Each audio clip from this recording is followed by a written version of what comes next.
News 18 India। किसान मार्च से जुड़ी एक और बड़ी खबर आपको बता दें, जेसीबी और पोकलेन मशीनों के मालिकों को हरियाणा पुलिस ने चेतावनी दे दी है और जेसीबी और पोकलेन मशीनों मालिकों से अपील की है कि किसानों को बड़ी मशीनें ना दे। अगर पहले से मशीनें दे दी हैं तो विरोध स्थल से वापस ले ले, क्योंकि इन मशीनों से सुरक्षा बलों को नुकसान पहुंच सकता है। अगर पुलिस को नुकसान पहुंचाना गैर जमानती अपराध है और मालिकों के खिलाफ आपराधिक मामला भी दर्ज हो सकता है, तो नुकसान पहुंचने पर मालिक जिम्मेदार होंगे। ये कहा गया है हरियाणा पुलिस की तरफ से। मशीन मालिकों को चेतावनी दी गई है, क्योंकि कल इससे पहले हाईकोर्ट ने भी चिंता व्यक्त की थी कि जो इतने सारे ट्रैक्टर्स लेकर के किसान जा रहे हैं, अगर विरोध करना ही है तो बस से दिल्ली जाएं। इस तरीके से जेसीबी मशीन लेकर के, पोकलेन मशीन लेकर के बॉर्डर पर इकट्ठा हो रहे हैं और अब हरियाणा पुलिस की तरफ से कहा गया है कि इन मशीनों से नुकसान पहुंच सकता है और ऐसे में अगर पुलिस वालों को नुकसान पहुंचता है या किसी को भी नुकसान पहुंचता है तो फिर आपराधिक मामला दर्ज होगा और आपराधिक मामला जो मशीन के मालिक हैं उनके खिलाफ दर्ज होगा।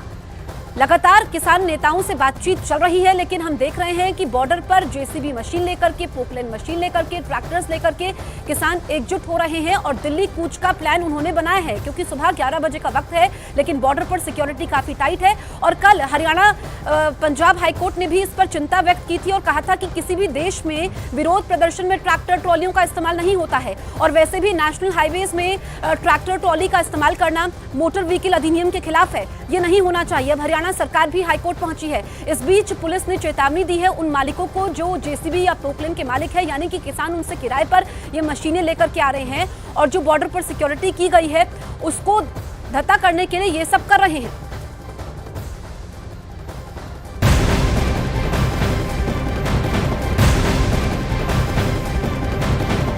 और एक और ब्रेकिंग न्यूज सामने आ रही है। कुछ देर पहले शंभू बॉर्डर पर पंजाब पुलिस के अधिकारी पहुंचे हुए हैं और प्रशासनिक अधिकारियों के साथ मिलकर किसान नेताओं से बातचीत कर रहे हैं। पंजाब पुलिस के बड़े अधिकारी शंभू बॉर्डर पर पहुंचे हैं और उनसे प्रदर्शन न करने की अपील कर रहे हैं। बातचीत के जरिए मसले को हल करने की अपील की जा रही है। तो ये बड़ी अपडेट आपको बताएं कि जिस तरीके से वहां पर किसान पहुंचे हुए हैं और प्रदर्शन कर रहे हैं, ऐसे में पंजाब पुलिस के आला अधिकारी अब वहां पहुंचे हैं, कई प्रशासनिक अधिकारी पहुंचे हैं और साथ मिलकर वो कोशिश कर रहे हैं कि किसानों से बातचीत की जाए, किस तरीके से उन्हें समझाया बुझाया जाए कि जो प्रदर्शन का तरीका है वो ठीक नहीं है, उनसे प्रदर्शन ना करने की अपील की जा रही है। कोशिश यह है कि बातचीत के जरिए मसले का हल निकाला जाए और इसीलिए पंजाब पुलिस के बड़े अधिकारी शंभू बॉर्डर पर पहुंचे हैं, किसान नेताओं से बातचीत कर रहे हैं। पंजाब के अधिकारी और किसान नेताओं से बड़ी मशीनों का इस्तेमाल करने की ना गुहार लगाई गई है। पंजाब के वरिष्ठ अधिकारी भी यहां पर मौजूद हैं। किसान नेताओं से अधिकारियों की बातचीत है। प्रदर्शनकारियों का प्लान यह है कि शंभू बॉर्डर को पार कर लिया जाए। हालांकि जिस तरीके से वो तमाम कदम उठा रहे हैं, ये जाहिर तौर पर कानून व्यवस्था के लिए बड़ा खतरा हो सकते हैं और यही वजह है कि खुद जो आला अधिकारी हैं उन्होंने शंभू बॉर्डर पर पहुंचना जरूरी समझा, बातचीत जरूरी समझी। वहीं कुछ देर पहले शंभू बॉर्डर पर पंजाब पुलिस के अधिकारी पहुंचे हैं, प्रशासनिक अधिकारियों के साथ मिलकर किसान नेताओं से बात कर रहे हैं, उनसे प्रदर्शन न करने की अपील भी की जा रही है। बातचीत के जरिए मसले को हल करने की अपील की जा रही है। तो आज दिल्ली कूच का ऐलान किसानों के द्वारा किया गया है और ऐसे में बड़े अधिकारी उनसे बातचीत कर रहे हैं और प्रदर्शनकारी क्या क्या तैयारी कर रहे हैं वो समझना भी बेहद जरूरी हो जाता है। आप ये देखिए कि गैस मास्क से लेकर बोरियां और हेवी मशीनें लेकर प्रदर्शनकारी बॉर्डर पर पहुंचे हुए हैं, ताकि जब आंसू गैस के गोले दागे जाएं तो वो गैस मास्क और गीली बोरियों के जरिए वो अपना बचाव कर पाए। लेकिन इन भारी भारी मशीनों को लेकर आना पड़े, सवाल खड़े कर रहा है कि इतनी बड़ी मशीनों को लेकर के वो क्यों आ रहे हैं। बॉर्डर पर बैरिकेड तोड़ने के लिए जेसीबी और दूसरी हैवी मशीनें लाई गई हैं, जिनका इस्तेमाल सीधे सीधे कानून व्यवस्था को चैलेंज करने जैसा होगा। तो इतनी तैयारी के साथ किसान आ रहे हैं। हालांकि पुलिस की तैयारी भी पुख्ता है, ऐसे में इनके जो मंसूबे हैं उस पर सवाल खड़े होते हैं। किसानों की मंशा क्या है, इस पर सवाल खड़े होते हैं कि इतनी हैवी मशीनें लेकर के आप क्यों आ रहे हैं, ये इस वक्त सबसे बड़ा सवाल है। हमारे तमाम सहयोगी हमारे साथ लाइव मौजूद है। मानव इस वक्त हमारे साथ हैं, इसके अलावा जावेद भी हैं, दीपक बिष्ट भी हैं। मानव शंभू बॉर्डर से हमारे साथ हैं। मानव, बड़ी बड़ी बोरियां हैं, जेसीबी मशीन से, पोकलेन मशीन से, ऐसे में किसानों की मंशा पर सवाल खड़े होते हैं। हाँ बिल्कुल, देखिए मंशा पर सवाल खड़े होते हैं, लेकिन किसान ये भी कह रहे हैं कि 11 बजे तक का समय हमने सरकार को दिया है, सरकार बातचीत करे, वो उनके संदेश का इंतजार किसानों को यहाँ पर है। दूसरी तरफ थोड़ी देर पहले यहाँ पर पंजाब पुलिस के कुछ अधिकारी यहाँ पर पहुंचे थे, उन्होंने किसान नेताओं से बातचीत की है। उसके बाद यहाँ पर जो किसान नेता हैं उन्होंने आपस में बातचीत की है। तो बातचीत का सिलसिला जारी है। बातचीत पहले भी हो रही थी, लेकिन अब किसान ये कह रहे हैं कि जो प्रस्ताव सरकार ने हमें दिया था वो प्रस्ताव हमें मंजूर नहीं है। सरकार सभी फसलों पर एमएसपी गारंटी का वादा करे तो हम इस आंदोलन को यही खत्म कर देंगे।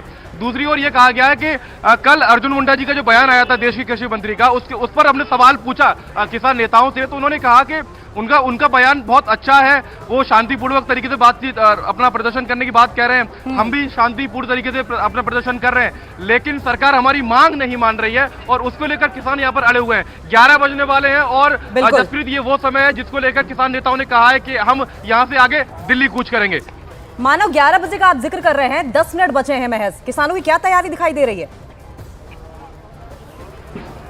देखिए यहाँ पर किसान नेताओं की तरफ से खासतौर से जो युवा हैं उनसे अपील की गई है कि उन्हें किसी भी प्रकार से किसी भी तरह की हिंसा में शामिल नहीं होना है और लीडर्स ने यह भी कहा है कि पहले आगे जो किसान नेता हैं, जो आपके जत्थेदार हैं, वो आगे चलेंगे, आपको पीछे रहना है। युवाओं को कस्में खिलाई गई है कि आप पहले हिंसा नहीं करेंगे, बाकायदा शपथ यहाँ पर दिलाई गई है। अपने संबोधन में जो दोनों ही किसान नेता हैं डलेवाल और पंडेर, उन दोनों ने युवाओं को कस्में खिलवाई है कि आप कोई हिंसा नहीं करेंगे, आपके लीडर आगे चलेंगे, आप पीछे चलेंगे। लेकिन यहाँ पर सारे इंतजामात हैं, पुलिस की जो कीलें हैं उनको किस तरीके से उखाड़ा जाए उसके इंतजामात हैं।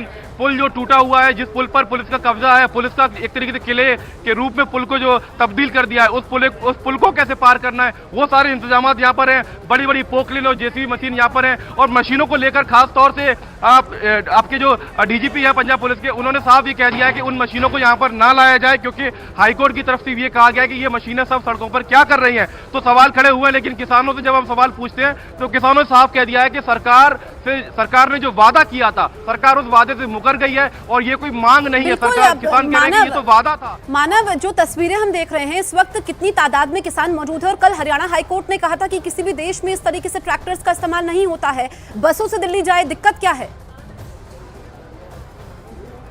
देखिए किसान नेताओं से जब हम ये सवाल पूछते हैं कि सड़कें जाम हो गई है, बॉर्डर जाम है, तो किसान नेता ये कहते हैं कि बॉर्डर जाम तो हरियाणा पुलिस और हरियाणा सरकार ने किया है, वो कह रहे हैं कि हमको दिल्ली जाना है। हाईकोर्ट ने भी यही कहा कि आप ट्रैक्टर को सड़कों पर इस तरीके से मत लगाइए, इससे मोटर व्हीकल एक्ट के जो कानून है उसका उल्लंघन होता है। लेकिन किसान नेता ये कह रहे हैं कि हम तो दिल्ली जाना चाहते हैं, या तो हमारी मांग मान ली जाए या फिर हमें शांतिपूर्ण तरीके से दिल्ली जाने दिए जाए। तो इसको लेकर अब यहाँ पर गतिरोध लगातार बना हुआ है। किसान नेता इंतजार कर रहे हैं कि सरकार की तरफ से उन्हें कोई संदेश मिले और जैसा कि खबर आ भी रही है कि अधिकारियों के स्तर पर बातचीत केंद्र सरकार की चल रही है, तो हो सकता है कि थोड़ी देर के बाद यहाँ पर कम्युनिकेट करने की कोशिश सरकार किसानों से करे और एक बार फिर से बिल्कुल मानव, केंद्र सरकार की अधिकारी स्तर पर बातचीत हो रही है और ये अधिकारी इस वक्त पंजाब हरियाणा बॉर्डर पर मौजूद है और कोशिश कर रहे हैं कि किसानों से बातचीत करके इस पूरे मामले को सुलझाया जाए, उन्हें मनाया